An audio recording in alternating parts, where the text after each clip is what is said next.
Welcome to Sony's session, Create Infinite Realities. As you may know, Sony's purpose is to fill the world with emotion through the power of creativity and technology. At Sony, we refer to emotion as the Japanese word kando, which means to be emotionally moved by something. In 10 years, what kind of kando do you imagine in the future? Sony thinks that we'll be living in a more multi-layered world where physical and virtual realities overlap without boundaries. If Sony, as a creative entertainment company, would be filling the world with new kando in that future, what kind of experiential value would we be offering to make that happen? To explore this question, we brought out the concept of creative entertainment vision, envisioning through the lens of Sony's creativity and technology. As you watch the video right before the session, you may have noticed different ways that IP can be handled or experienced, from creation to cross-media adaptations to immersive experiences. These are among many of the things that Sony is hoping to accomplish in the next 10 years. To realize this vision, there are many initiatives within Sony. Today, we will hear from members from Sony North America and Sony Corporation Japan. Joining us on stage from Sony North America is Sam Fairs, Senior Marketing Manager for Virtual Production, Jason Metcalf, who is Senior Business Manager of Crystal LED, and Junya Mochizuki from Sony Corporation Japan. Please welcome Sam, Jason, and Junya to the stage.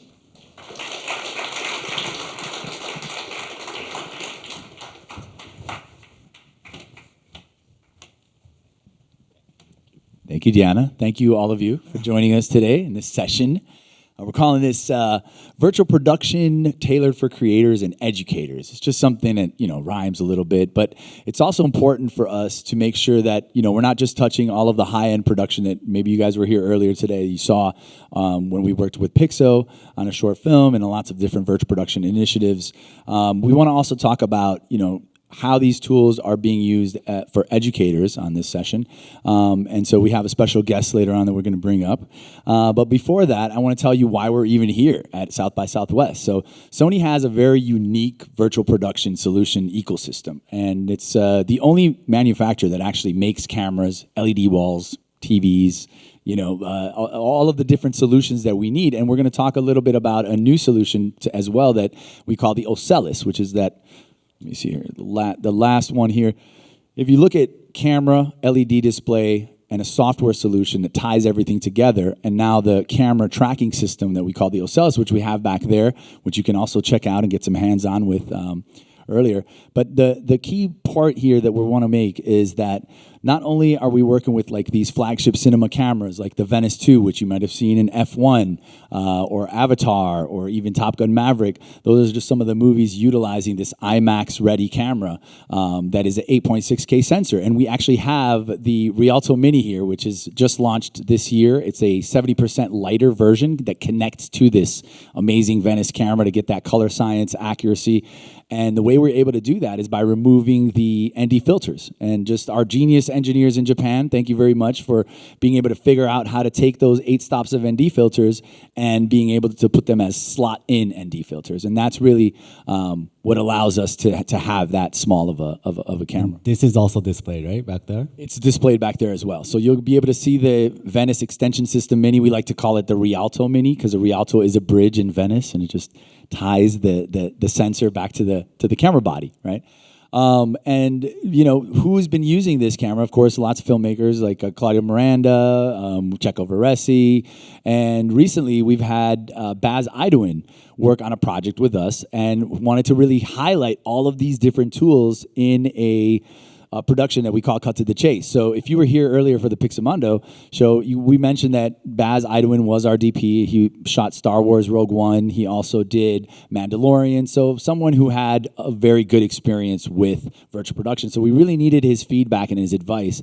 And he couldn't be here today, unfortunately, but we do have an interview with him, and we'd like to roll that video. So lights off, please, and let's roll it.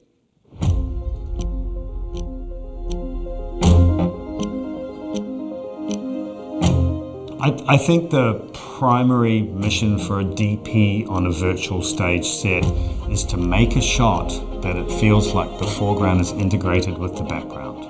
It's a very simple statement, but it's very complex and it's got a long back end to it.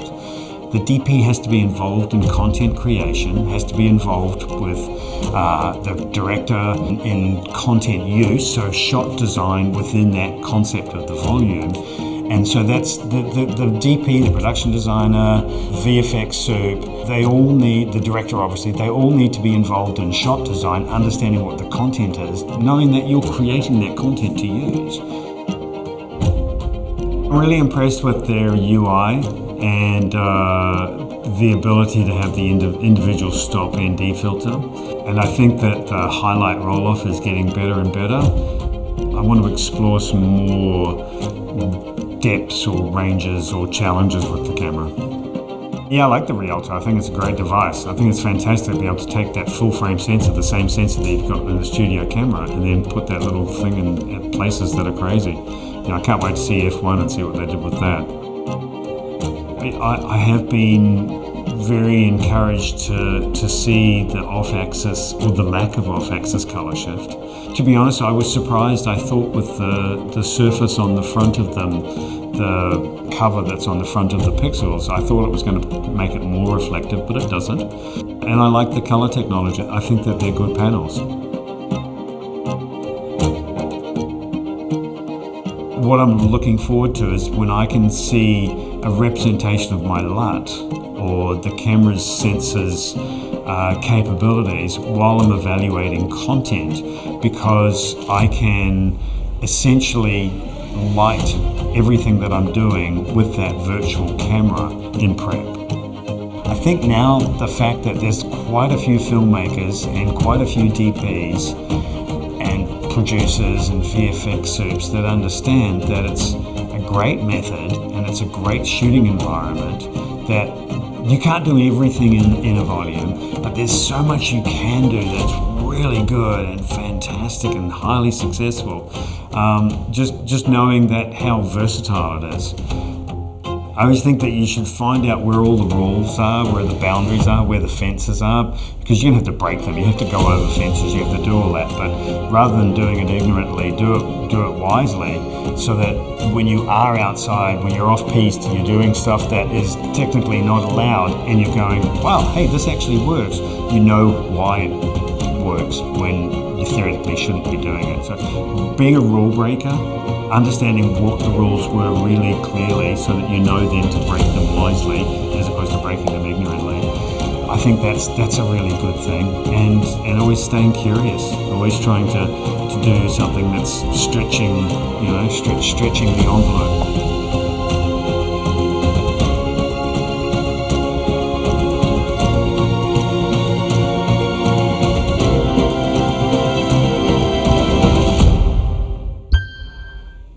I love that last shot where he's riding the Akira platform. That was really cool.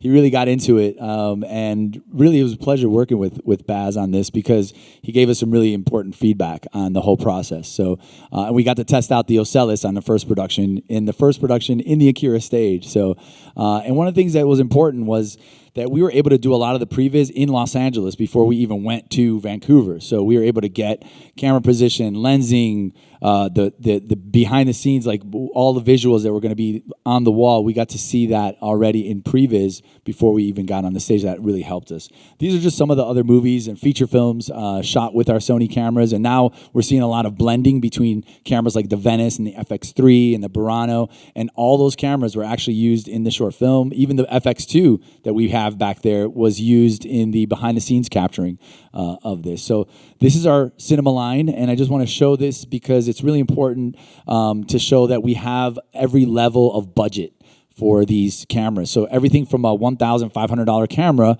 that, almost 10 years ago was a $250,000 technology, super 35 millimeter sensor. Now you have that in a very low cost camera that has the same color science of the $90,000 Venice. So not all, even a Baz wouldn't buy a Venice. They would rent 4 or 5 or maybe sometimes 20 Venice from a rental house, but they're not buying those high-end cameras for themselves. So we have cameras at different levels that can maintain that same color science. So if you have a 3D LUT from a Venice, you can put that on an FX2, or you could put an FX30 LUT on a VERONA. So having the flexibility of all of these different cameras matching that color science in post allows us to do that. And now I want to pass this on to Junya to talk a little bit about the Ocellus, because he was actually in Japan part of the development of this, and also the prototypes that we tested out together until like 1 a.m. while we're shooting this. So Junya, tell us a little bit about that experience. Yeah, Sam, thank you. So my name is Junya Mochizuki. So I'm from Sony Japan in Tokyo. So as Sam said, there's a FX2 there, there's a Rialto Mini there, there's also a OnLive Ocellus behind. If you see it, there's like a top camera, rear camera, right camera, left camera, front camera, and there's like 2 IR also for each. So there's a lot of eyes. I'm not a native English speaker, but I think Ocellus means like the pattern of the peacock or like the butterfly. So there's just a bunch of eyes on it. And if you're familiar with camera tracking, there's a lot of like outside in or inside out type of cameras. So we're our inside out camera. If you could go back to the previous page, Sam, thank you. So, and then, so this is, we have a picture on a cinema camera, on a broadcast camera. Ideally, or hopefully it's on a Sony camera, but it doesn't have to be on a Sony camera. So we're agnostic as well. And then, so it's inside out markerless camera tracking. So this is very, very unique. So we could go to places, for example, go inside a car, or like we've done some virtual production shoot that goes inside like a door. So like when we go through something and when it's a block for other camera tracking, then you get optical loss. But ours will keep on continuing to tracking wherever the map is. So this is very unique. Just when did it start shipping? Like Last week. last week. Okay, so it's brand new. So It literally is brand new. We had to get this one. It was hard to get. So please enjoy it and play around with it. One thing that this camera tracking system does also that I want to mention is that you can work with it outside, which other tracking systems don't work outside because they require multiple infrared cameras, or they require reflective dots, to be stickered all over the environment. This one is actually using hard edges and points. So we were able to map this corner where we're at in less than 10 minutes. And Junior was like, "Oh, did you already do this?" no, 10 seconds. 10 Yeah, seconds. it was literally like 10 seconds. And we're able to map it without any kind of, reflective stickers or having in other kind of cameras around the environment. So what is a camera tracking system, Junior? Yeah, so It's kind of like the background. Why do we need it, and why is it important in virtual production? okay, so virtual production, greenback, outside live AR, there's a lot of ways to use it, but first you need a camera, and you need a camera tracking system. But what is good is you need a processor box, but from the processor box to the sensor unit, it's just one USB-C cable. And then from that, for example, if you do have a smart lens on, you get all the lens information from that as well. You get like the focus, iris, zoom. So all this camera positional data from wherever the map you made, also the lens information. Then you could start moving the frustum on the LED wall, or you will have this correct perspective on a live AR if you're moving it around. So that's kind of like where, so you need all the lens information, position data, you would composite it, and then you would use it in your usage that you want to use. So there's a lot of usages outside in-camera VFX or virtual production. So Sam, if you could go to the next page. Yeah. So as Sam mentioned, we could use it outside. We could use it in very low light environment. It has like an IR mode. You put like a filter cap. It's one displayed there as well. You put the IR mode on, and it goes to like a dark mode. So you could start tracking in like very, very dark places. Or let's say you want to do live AR on like a rock and roll concert. During rehearsal, or maybe before the crew comes in, there's not much lights. You're mapping it, and when the crowd is and when the live band is, there's all this lights. But we have this kind of a visible light cut filter that we could use, and it will cut out those filters and it will start tracking. So some examples of that already we've done. So for example, top left, if you're familiar with like a Street Fighter, Capcom. So this is, it was December last year in Tokyo. It's in a place called Ryokoku Kokugikan, which is the national sumo arena. Say that 3 times fast. Yeah, and then so if you're familiar with sumo wrestling, it is something very important for Japanese people. It is a very sacred arena. So first, I need to put Street Fighter characters, and I need tracking. Can I put IR stickers on the ceiling of this? There's this like wooden ceiling in top of the battle floor. Yeah. But they're like, the Sumo Federation is like, no, absolutely not. You cannot put any IR markers on it. So the only available option in the market was Ocellus. So we brought in the Ocellus. There's all this lighting going around, and all this like B-boys and B-girls world championship was going on, and we were tracking. And then other ones, if you could click one more time. Yep. So these are other examples. For example, the top right was a big rugby match in UK, London. So it's a big stadium. So these kind of player profile things are AR tracking. So at this time, we were putting the sensor unit like upside down. So like, hey, the top, there's no future point, just the sky. But we could put it upside down or sideways, start tracking like the sidelines or like the benches. So it can be used in these places. Bottom left is a very famous boxing match. This was in Saudi Arabia. We had a very famous Japanese boxing player. Bottom right, I think this is Times Square. So this was a New Year's Eve, so 2026, January 1st. So it's outside. There's a lot of lights. That's There's right. A lot of people walking around. I don't know. And then so the thanks to our partners, the top left, top right, the bottom left, they're by VFX, a company called Giraffic. The bottom right is El Trate. El Trate, if I pronounce that right. So thanks for those partners. They wanted to use Ocellus. That was the only solution out. So we used that. So this is kind of like actual live streamed videos that we used Ocellus on a Steadicam wireless. So it was tracking very good. So we were very happy with these results. Nice. And I'm very happy that we were able to get that Ocellus, because it was still a prototype on New Year's Eve. And I remember we had to go in during the Christmas break. It was live. The Ocellus. It was live streaming. Yeah. So and then they're like, they had never used it before. So all of the technical support was done like over the phone to make sure it happened. So we want to talk about a little gift that we have for all of you who are interested in any type of virtual production. If you've used Unreal Engine, if you're going to learn about Unreal Engine, which I highly recommend you all do, we have a free virtual production toolkit, which will give you a virtual Venice camera or a virtual VERONA camera that you can use in your Unreal, which will take that same color science we were talking about and let you put the 3D LUT from your real camera into the virtual camera. That way, your previs is more accurate, your DP is more happy because they get to see the surround view menu system, which they're very familiar with when they look at a viewfinder. So we really ask that you like scan that QR code if you're interested. It's free. Sony doesn't usually give away free software, so this is a very important step for us, especially working with Epic Games. So thank you, Miles Perkins, wherever you are.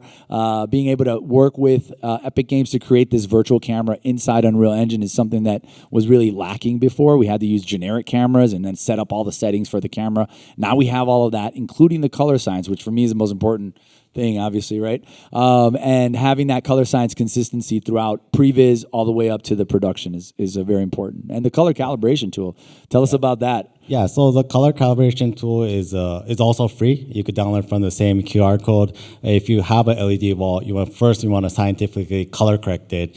So you could put the color chart on the wall. You would shoot it with the Venice. You get that video file from SDI or the card. And then making the 3D LUT table takes like 10 seconds. Or we could get Sam on stage because he has a Macbeth t-shirt on. So it's either Sam or our color calibrator software. But talking about the Unreal plugin, so it's like all the settings that you have. And there's some good things about virtual production, but there are some unique challenges in virtual production. For example, like you get moire if you focus on the wall. So we have this moire alert on it. We support not just the Venice, but the Venice, VERONA, AIM-7, FR7. If you're in the broadcasting space, we also have like 5500, 3500. So these all come for free. So this is a good tool to use. I think Venice is a little bit expensive camera. Not everybody has a Venice at home, but you could download the virtual Venice for free at home. Try all the things before you go on set. So this is like a very good tool that we are proud of.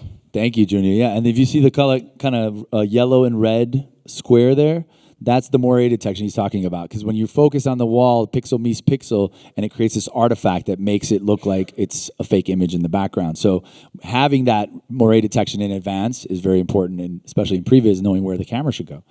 Let's talk about the most important part of this whole system, which is without the LED displays, we really could not have this capability to be able to create these environments and keep it unreal. So Jason, About most important, but yeah. yeah, I would say it's kind of the key holding points of it. Yes. Yeah.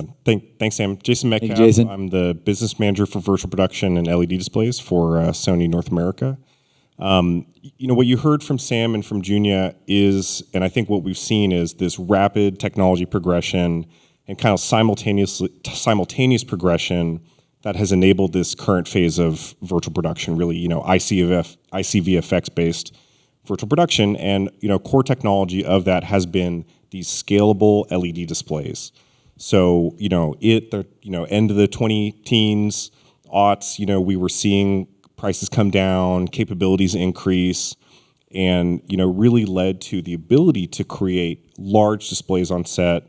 Really had never been, able to do that before in the level of image quality and resolution that you need to capture in camera. And so that really, along with real-time rendering and the GPU technology that was available at the time, camera tracking systems, everything, it was really this point in time that enabled our current paradigm for virtual production. And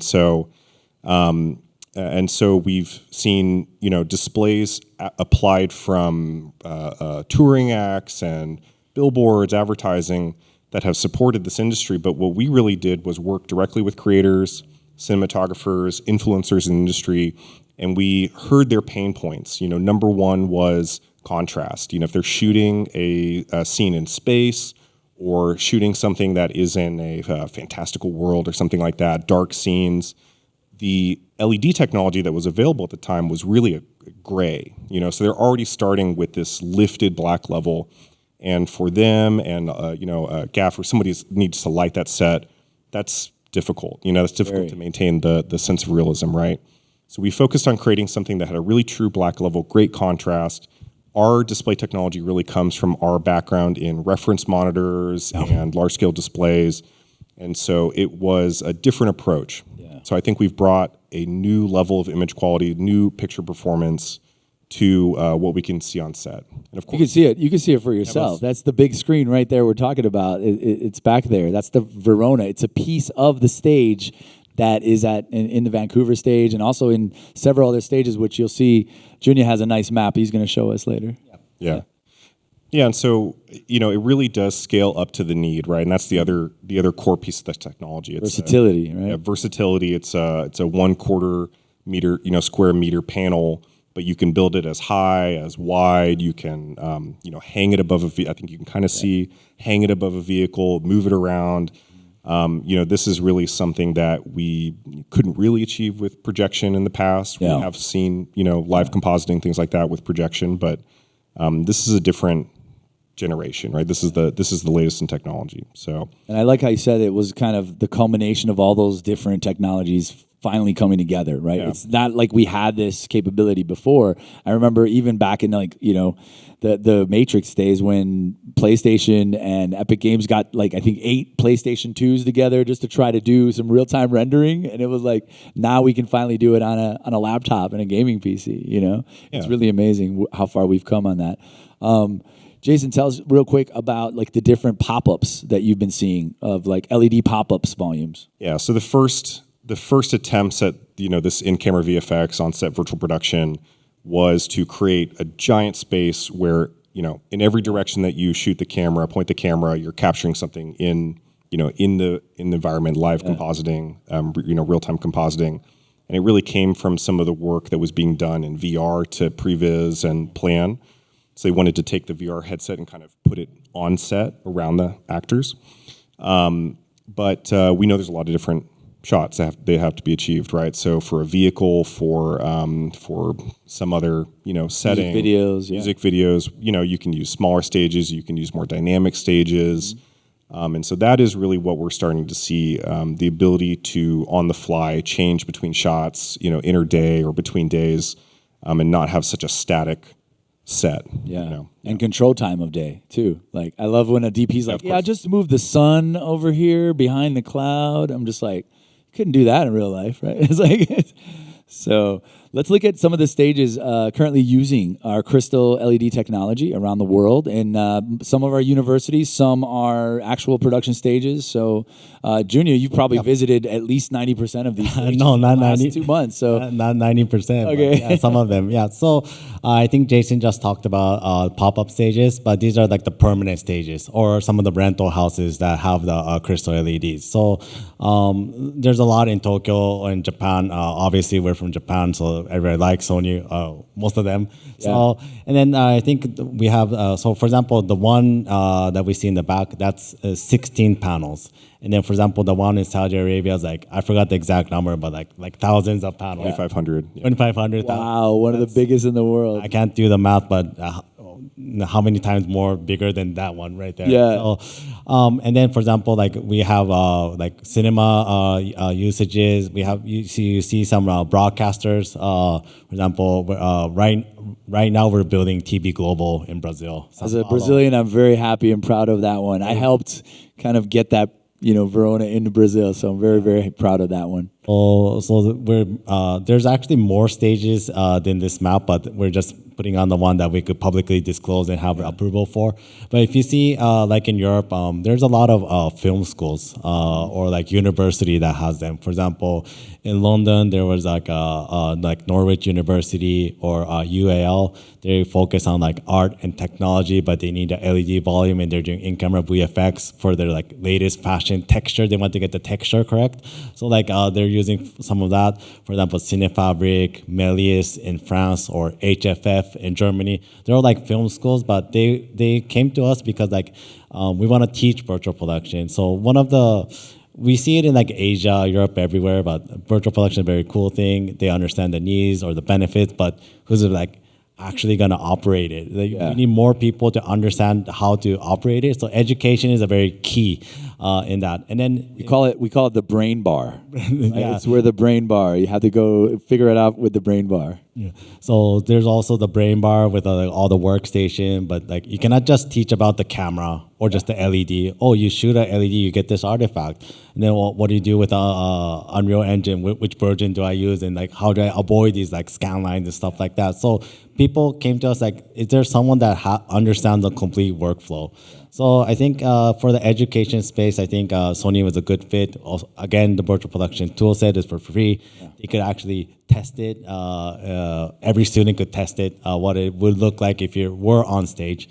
I think I also want to shout out to the Pixelmondo Vancouver Martini stage. We got Josh and Brisa back there. Thank you. Those are all using the VERONA, not just the main wall, but 2 side walls and also ceiling as well. Yeah. So this is a very like flagship premium stage that we are very happy about. But going back to the education space, if I go to the U.S., I think one most famous one here is Texas A&M. So maybe Jason, I will pass it to you. Yeah, thanks, Junior. Like you mentioned, education is so critical right now because as a manufacturer, we can make new cameras, we can develop new technologies, but we cannot make new, qualified operators, but people that understand the process. It's not just the technical operation that is lacking, but every element of film production is essentially, affected by working in a virtual production space. So we need to educate art directors, and we need to educate producers and VFX workers. Everyone is responding and working in this new space, but there are a lot of educational initiatives out there, but it's still, there's more work to be done. So we've been really proud to be partnered with Texas A&M University and just see the incredible work that is being done over there. So we have a short clip of some of the things that they're doing right now. Yeah. If you think about it, the scale of Texas A&M is significant. It's a really large university with a lot of great resources. The Texas legislature has invested significantly to the Virtual Production Institute. This is one of 4 stages. To have a virtual production institute, to have top people from the industry, I honestly don't know any other university in the world who's doing what we're doing. We'll train our students to operate and to function in the workforce, in the virtual production industry. I mean, we're excited about providing them with this level of access. Sony has been a great partnership as well. Their panels are just fabulous. Their cameras are the best. So we have production moving into Texas, production wanting to use virtual production technology, and here we will be.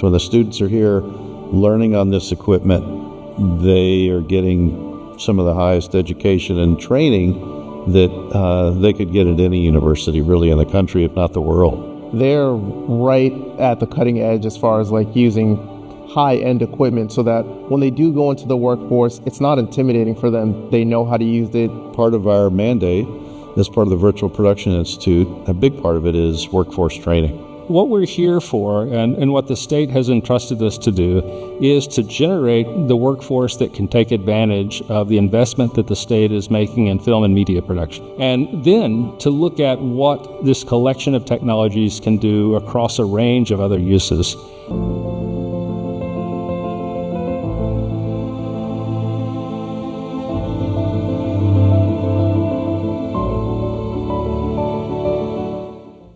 Give a round of applause for that video. Amazing. That was amazing. And I think we have a special guest joining us. Here to join us is head of production at A&M, Mr. Wayne Miller. All right, give him a round of applause.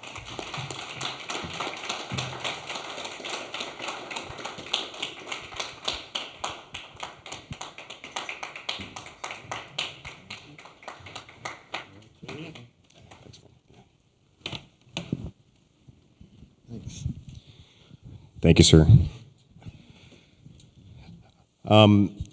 There's been a performance visualization and fine arts school at A&M for a while, but I think there's a new phase that's being built over there. And I wanted to see if you could talk a little bit about, you know, where's that come from? How was that enabled? The College of Performance Visualization and Fine Arts actually was started 2 or 3 years ago. Came out of the visualization school at Texas A&M. Tim McLaughlin is here somewhere. He's our dean. Stand up, team. And he is Texas A&M has had a very robust animation and VFX program for many, many years. We are #1 in the state, #2 in the country. And a couple of years ago, Tim took all the different, some of the different arts and disciplines, music, drama, theater, visualization, and put it under one college. Yeah. And that made, that's the College of Performance, Visualization, and Fine Arts. And about 2 years ago, Tim and the folks at A&M went to the Texas legislature with the idea of funding a virtual production institute. And they did, thank goodness. And so we are very lucky and very grateful to have the funding to do, we're building 4 stages. We have 3 stages now. A teaching stage both in College Station and Fort Worth. Texas A&M is expanding greatly into Fort Worth in general, but we also are teaching our classes there in terms of virtual production and animation and gaming. So we have 2 stages there, a teaching stage where the students can learn and do their projects, and then a 4,500 square foot stage there with a production partner, production company partner there, where we also have some of the larger projects that the students are doing there. But that's also available for outside producers to rent from us. Yeah. And we provide staff to run those stages. College Station, same thing. We have a teaching stage on campus, and we are building a 10,000 square foot stage in College Station, and hopefully soon in another 10,000 square foot stage in Fort Worth. It's really incredible to see, and what's happening at A&M is on a scale really that's not happening anywhere else, you know. And I think, I mean, I can confidently say that. yeah, it's Proudly say that. You know, we in working with Sony, and you know, quite honestly, we did a very objective testing and shootout of all the different panels and LED manufacturers out there. When we were once we chose an integrator, we looked at probably, I had seen over the years several different or many different panels already, but we did an actual shootout for 2 days of 14 different manufacturers. None of them were labeled. We didn't know who the companies were that manufactured them. And we did a whole workflow shootout as well in terms of cameras and LED panels. And we ended up with Sony in a complete workflow of Sony with the Venice 2s, with the VERONA 1.5 pixel pitch panels. We're working with you guys in the Ocellus tracking system.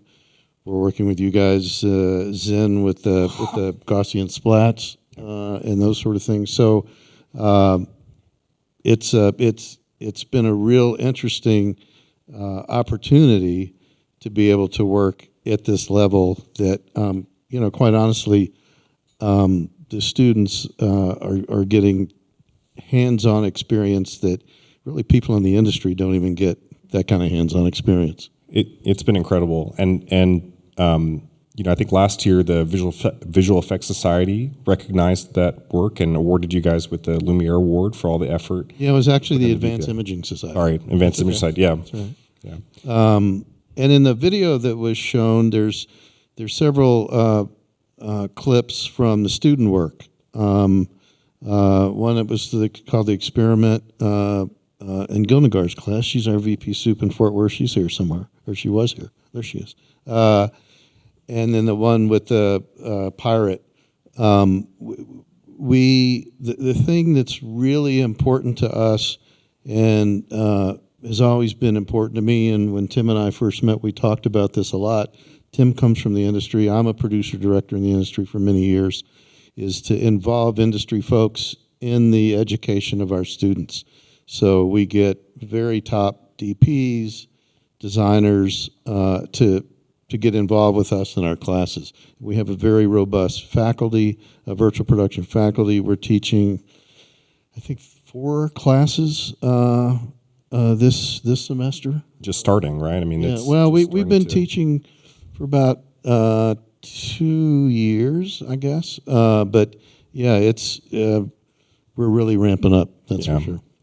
I mean, with everything changing, with you know, there's no core curriculum out there for virtual production, right? So I think you guys are bringing in professionals from the industry, and they're teaching the students. These are educators a lot of times that are both, you know, working professionals as well as teaching at the school. So, you know, as rapidly as this space is changing, I think the students are getting, you know, kind of the latest and greatest thoughts, you know, mind share into the space. Yeah, no doubt. I mean, I'm very proud to say that our students, when they come out of our classes, and we also teach a summer industry course. It's called a 10-week course that we've done a couple of summers on virtual production. The students that coming out of these programs are getting jobs, which is great, because as you heard us talk about in the video, it's workforce, right? Workforce training. Because you guys alluded earlier that when virtual production came on the scene, not many people know how to do it, and you know, there were a lot of not only companies in the industry that had the technology, but they didn't have people to run the systems. Yeah. So that's really important, and I feel like our students are getting a tremendous leg up in terms of finding jobs, as well as getting a leg up on people who are in the industry. Yeah, absolutely. You mentioned you have had a long career as a producer. How has virtual production affected your work, and what has it enabled you to do, especially in conjunction with the school and on stage? Virtual production is a tool, and that's the way we need to think about it, as another tool in the toolkit for production. When you're shooting on a stage in an LED volume, you still have to know lighting, you still have to know camera work, you still have to know production design. Everything that's basic and foundational to production happens on a stage. Yeah. And not only does it happen on the stage, you may go out for whatever you're shooting on the stage, you may go out and shoot plates, what are called plates of things, digital assets you're going to put on the wall. We have a couple of slides that I can show in a minute, but so production is foundational. Being able to have the ability to shoot on a stage and not go on location, where you can save, Sam said earlier, you can create the lighting however you want. You can change from night and day. You're saving on, moving crews and equipment to different locations. You're saving on permitting. I mean, it's a real cost savings, and it also gives you tremendous creative control. Not to mention that when you're shooting entertainment stuff with talent and actors, an actor can see the location they're in as opposed to green screen and be able to actually react to it, instead of a director saying, imagine you're in the mountains somewhere. And then, it's hugely important for so many different aspects of production. Yeah. It's not a magic key, but it reduces barriers, makes things a little bit easier sometimes. So it's it's exciting to be able to think about what you can do, and not only in film and entertainment, but what's important to us also is different industries, whether it's healthcare, aerospace, simulation and training with different industries, and of course what we have on our campus, which is all these different colleges, engineering. Even we're starting to work with a group, digital humanities, in terms of. I guess I wouldn't be giving anything away, Tim, but there's Texas A&M has a very strong program in Shakespeare. Oh. And they have a relationship with the Globe Theatre in London and the Royal Shakespeare troupe in London, and we're speaking about doing some things on our stages in terms of creating content that would help not only them, but also be able to present these classes in that way, whether you're taking, one of Shakespeare's plays or the actors and you're putting them on a mountain somewhere. But that's awesome. It's it's just it gives you so much opportunity and flexibility. I think we're showing here some stills from a shoot you guys did recently. Do you want to talk? So the Virtual Production Institute is we decided to do a marketing and promotion film to basically show off virtual production and what we can do on our stages. So the stills you're seeing is the film has not been released. Should be finished in the next couple of weeks. We shot 85% of it on our stage. And it's a film called Chase Your Dreams. It's a 4-minute short film, basically the story of a young girl who dreams to become a ballet artist, a ballet dancer. And it's a very whimsical, fun piece. She's playing in her front yard, and outside, on the other side of the fence, is the forest, and she sees a creature, which is her dream, and she chases it from the age of 5, 10, 15 in these different settings to where she finally ends up as a ballet dancer. It's a wonderful piece directed by writing and directing team, Brandon Oldenburg and Limbert Fabian, Academy Award winners, Emmy winners, and we're really excited about it. And in the slides that you see, the one that's up now, you see the crew. But it's we basically the house is a plate that we went out and shot, and then we brought grass into the stage. The fence is all practical sets. The trees are props. What you see in the background are unreal assets of a forest. So when you start combining the virtual with practical sets and all the different digital assets that you can create in Unreal, you can do some pretty amazing things. And in this film, she actually transitions of running across the front yard outside the fence into this forest and chasing the creature, and it all happens in one set. Yeah. And in-camera video effects, visual effects. So it's pretty amazing stuff that you can do. I mean, you can see here too, maybe on the next, still like, the practical elements here are still so crucial to, creating Absolutely. If you can have stuff on the wall, but if you don't create the practical sets that extends the reality of what you're doing, you've got to do that. Which, in terms of teaching filmmaking and production design and set building and all that, it's all just part of the process, right? Yeah. So it's really important to have all of that, so it just all blends together. Yeah. I think we've got the next still is from the. Then there's the final where she's made it to the stage of a performance hall. So it's hopefully the film. We'll be premiering the film in the next, well, I don't want to stick my foot in my mouth, but in the next couple of months.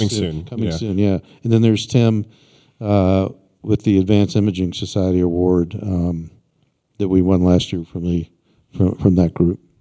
It's amazing stuff.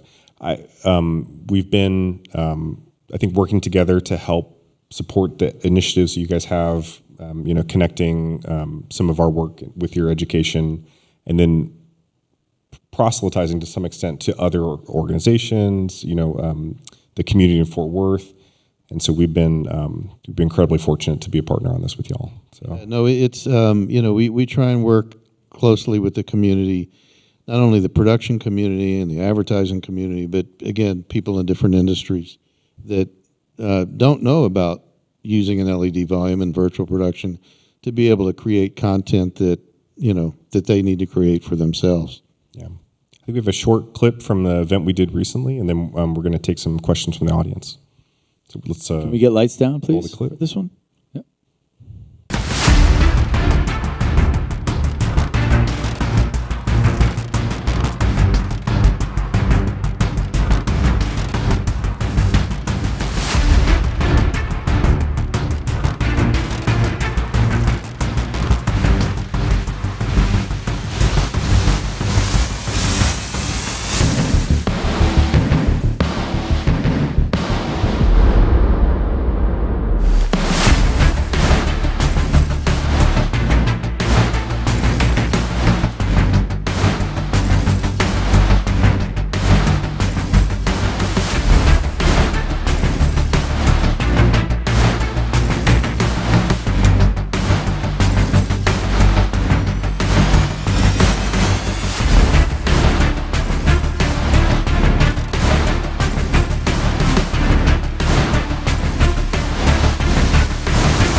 All right. Thank you very much, you guys, and thank you for your time. I hope you have an amazing South by Southwest. Have fun, and thank you so much for joining us.